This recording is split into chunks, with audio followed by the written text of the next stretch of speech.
আপনি এখানে কি করতে আসছেন? এই ডাক্তার দেখাতে আসছেন। তো কেমন লাগতেছে আমাদের এই কার্যক্রমকে আপনি কিভাবে দেখেন? ভালো।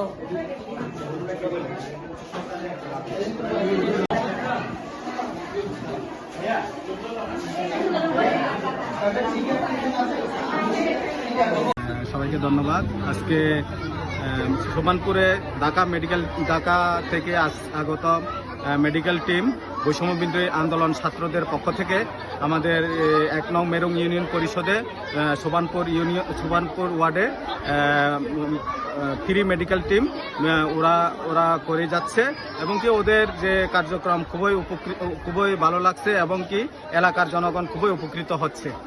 সবাইকে ধন্যবাদ।